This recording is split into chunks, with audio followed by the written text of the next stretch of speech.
दर्द की दास्तान पार्ट 4। कहानी के पिछले भाग के अंत में आपने पढ़ा कि विभूति अंगद को सुरैया की कहानी बता रहा होता है कि तभी अंगद को विभूति से आनंद के आने का पता चलता है। अब आगे। अगली सुबह स्कूल जाने से पहले अंगद विभूति की दुकान पर आता है। विभूति, मास्टर जी आज आने वाले हैं आनंद और उसके जीजा। अंगद, विभूति कल तुमसे एक बात पूछना भूल ही गया था। ये जो आनंद है ये यहाँ से गया क्यों था और अब आ ही क्यों रहा है? मतलब जिस तरह का आदमी वो था इतनी आसानी से यहाँ से चला गया, ये बात कुछ समझ नहीं आई। विभूति, किसने कहा आपसे कि आनंद यहाँ से चला गया? शारीरिक तौर पर ज़रूर चला गया, पर अब भी वो और उसके आदमी यहाँ की सारी खबर रखते हैं और मौज मस्ती के लिए चले भी आते हैं। अब हम तो उनसे लड़ने में सक्षम नहीं है, इसलिए हमने बीच का रास्ता ही निकाल लिया। हम इस कस्बे में अपनी बेटियों को पढ़ाते नहीं और कम उम्र में ही ब्याह देते हैं ताकि इन भेड़ियों की नज़र हमारी बेटियों की तरफ ना पड़े। अंगद, पर ऐसे तो तुम लोग अपनी बेटियों के साथ ज़्यादती कर रहे हो। एक तो उनसे शिक्षा का अधिकार छीन रहे हो, ऊपर से इतने कम उम्र में शादी। विभूति, कम से कम सुरैया की जैसी तो हालत नहीं होगी। अच्छा मास्टर जी, एक और ज़रूरी बात, जब वो लोग आएंगे आपसे मिलेंगे तो ज़रूर उनसे कुछ ऐसी वैसी बात मत कर देना जिससे हम मुसीबत में पड़ जाएं। अंगद, देखो विभूति, ये तो तुम भी जानते हो अन्याय मुझसे बर्दाश्त नहीं होता। तब तक ही मेरी ज़ुबान बंद रहेगी जब तक कि मैं कोई अन्याय नहीं देखता।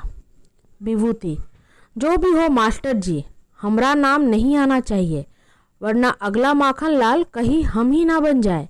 उसके बाद अंगद स्कूल चला जाता है। अंगद कक्षा में बच्चों को पढ़ा ही रहा होता है कि आनंद एकाएक अंदर आ जाता है और कहता है, ए बच्चा लोग सब घर जाओ, छुट्टी हो गई।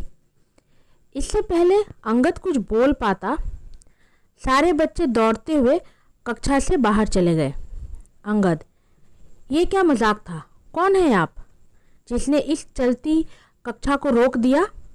आनंद, ये जाकर इस कस्बे के लोगों से पूछ। अंगद, क्यों? आपकी बातें सुनकर ऐसा तो नहीं लगता कि आप गूंगे हैं। फिर आप ही बता दीजिए कि आप कौन हैं। आनंद, बहुत ज़्यादा जोशीला लगता है। जब मेरे बारे में पता चलेगा ना, सारा जोश हवा हो जाएगा। मैं आनंद हूँ। यही नहीं, आसपास का पूरा इलाका मेरे जीजा जी के अंदर है। सुना था इस कस्बे में कोई नया मास्टर आया है, इसलिए तुझसे मिलने चला आया। चल मेरे साथ, जीजा जी बुला रहे हैं। अंगद, आपके जीजा जी जो कोई भी हो, पर मैं अपनी मर्जी का मालिक हूँ। मेरा जहाँ मन करता है मैं वहीं जाता हूँ। फिलहाल मेरा मन आपके साथ चलने को नहीं है, तो आपके जीजा जी से फिर कभी मुलाकात होगी। आनंद, तुझसे पूछा नहीं है, बताया है। सीधे तरीके से चल वरना ज़बरदस्ती करना हमें आता है। ये कहकर कुछ लोग अंगद को दोनों तरफ से पकड़कर उसे गाड़ी में ज़बरदस्ती बिठा देते हैं। जब वो सभी रास्ते से जा रहे होते हैं, आनंद ने अचानक से गाड़ी रोकने को कहा। फिर वो गाड़ी से उतरकर कहीं जाने लगता है। अंगद अपनी भौहें सिकुड़कर वो कहाँ जा रहा है ये देखने लगता है। आनंद सुरैया के पास जा रहा था। वो सड़क के किनारे ही बैठी थी। आनंद उसके पास जाकर उसे गंदे तरीके से छूना चालू कर देता है, जिसे देख अंगद का पूरा बदन गुस्से से जल जाता है, पर वो कर कुछ नहीं पाता क्योंकि दो लोग उसे पकड़े हुए थे। थोड़ी देर बाद आनंद वापस गाड़ी में आकर बैठ जाता है और गाड़ी चल पड़ती है। गाड़ी जहाँ रुकती है वहाँ अंगद को ज़बरदस्ती पकड़कर अंदर ले जाया गया।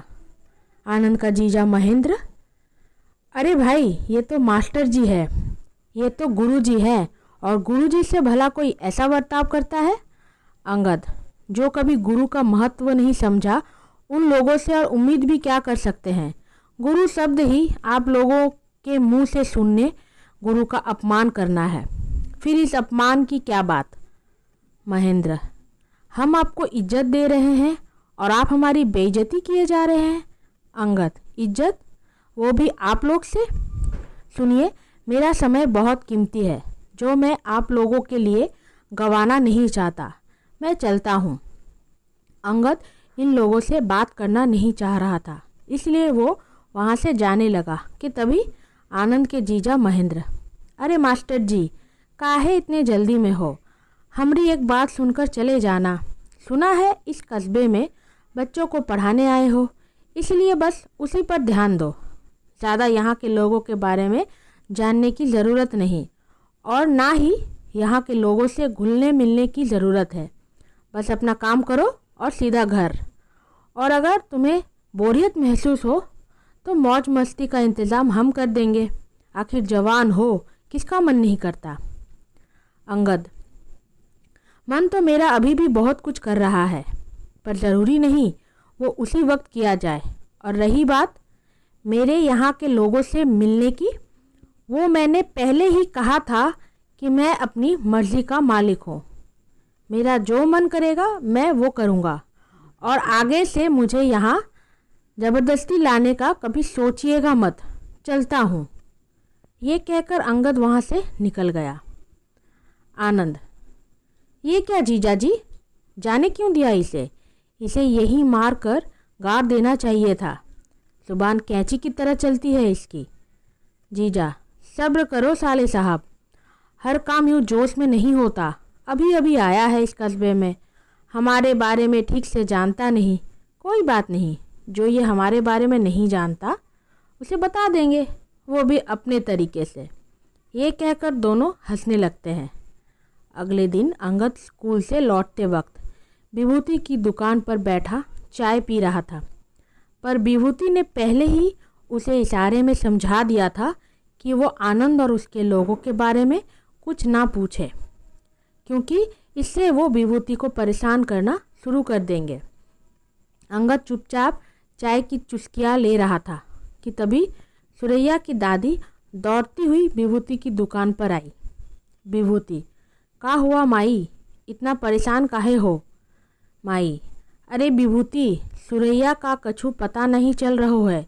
सुबह से निकलत है तो दोपहर तक तो घर खाना खाने जरूर आवत है, पर अब तो शाम हुई गवा, पर वो लड़की का कोनो पता नहीं।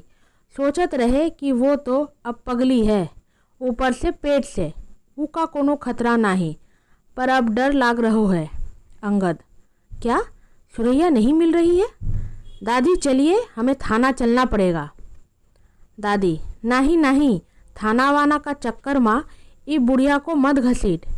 किस्मत तो ये लड़की का खराब है, पैदा होत अपनी माई के निगल गयो, फिर पिता के, और अब हमका खाई के ये लड़की के चैन मिली। अंगद, ऐसा क्यों कह रही हो दादी? बेचारी पर तो पहले से न जाने कितने आफत गिर पड़े हैं, ऊपर से दिमागी हालत भी ठीक नहीं। मुझे तो तरस आता है बेचारी पर। दादी, जो भी हो मास्टर जी, हमका थाना वाना में जाना नहीं। इधर उधर देखत है, ना जाने कहीं सो गई होगी, कोई टूटा फूटा खंडहर माँ जाकर देखे पड़ी।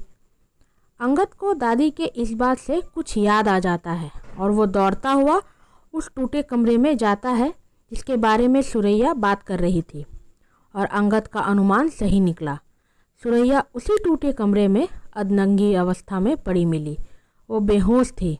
अंगद ने उसे होश में लाया। होश में आने के बाद वो कहती है, छोड़ दो मुझे, छोड़ दो, सज़ा मत दो मुझे। अंगद उसे उठाकर बाहर ले आता है। सुरैया की ऐसी हालत देखकर उसकी आंखों में आंसू आ जाते हैं और वो सुरैया से कहता है, मैं वादा करता हूँ सुरैया, आज के बाद से तुम इस तकलीफ़ से कभी नहीं गुजरोगी। मुझे माफ़ कर दो, जो आनंद के बारे में जानते हुए भी मैं तुम पर अपनी नज़र नहीं रख पाया, पर अब उस दरिंदे को सज़ा भी दिलवाऊंगा और तुम्हें इंसाफ भी। उसके बाद अंगद सुरैया को उसके घर छोड़ आता है और उसकी दादी को कहता है, दादी, कुछ भी हो जाए इसे घर से बाहर निकलने मत देना, कम से कम कुछ दिनों तक। दादी, मास्टर साहब, हम अपना गुजारा करने का लिए छोटा सा दुकान चलात है, अब हम दुकान संभाले या इसको? अंगद, वैसे दादी, एक सवाल पूछूं? थोड़ा निजी है। दादी, हाँ पूछो मास्टर साहब। अंगद, इसकी ऐसी हालत, ऊपर से ये गर्भवती, तो क्या आप लोगों ने इसे इस बच्चे से छुटकारा दिलवाने की कभी नहीं सोची? हाँ मानता हूँ ये पाप है, पर जैसी इसकी हालत है तो फिर इस हाल में ये पाप नहीं पुण्य कहलाता।